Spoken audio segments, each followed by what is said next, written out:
கர்த்தருடைய பரிசுத்த நாமம் மகிமை அடைவதாக. இந்த நாளுக்குரிய தேவனுடைய வார்த்தை சங்கீதம் 72:8 வசனம். ஒரு சமுத்திரம் தொடங்கி மறு சமுத்திரம் வரைக்கும், நதி தொடங்கி பூமியின் எல்லைகள் வரைக்கும் அவர் அரசாளுவார். எனக்கு அருமையான கர்த்தருடைய ஜனமே, நம்முடைய கர்த்தர் என்கிறவர் அரசாளுகிறவர், ஆளுகை செய்கிறவர்.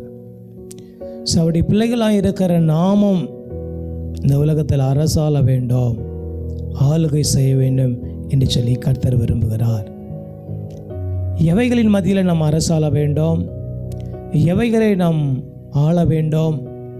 பிரச்சனைகள் மத்தியில், போராட்டங்கள் மத்தியில், வேதனைகள் மத்தியில் வாழும் பொழுது அந்த பிரச்சனைகளை நீ அரசாள வேண்டும், இந்த போராட்டங்களை நீ அரசாள வேண்டும், பிசாசின் சதித்திட்டங்கள் மேல் நீ அரசாள வேண்டும்.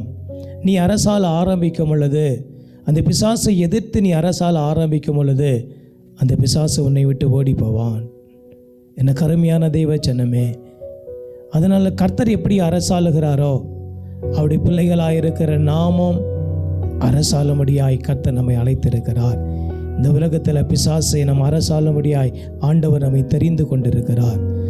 அதனால் ஆண்டவருடைய வசனத்தின்படி ஜெபிப்போம். ஏசப்பா, நீங்கள் இந்த பூமியில் எப்படி அரசாளுகிறீரோ அதன் போல் நாங்கள் எல்லாவற்றையும் அரசாள நீர் எங்களுக்கு கிருபை செய்யும், நீர் எங்களுக்கு உதவி செய்யும் என்று ஜெபிக்கும் பொழுது கர்த்தர் அந்த அரசாளுமையை நமக்கும் தருவார். நாமும் இந்த பூமியில் வெற்றி உள்ளவர்களாக நடப்போம். கர்த்தர் தாமே இந்த வார்த்தைகளை ஆசீர்வதிப்பாராக. ஆமென்.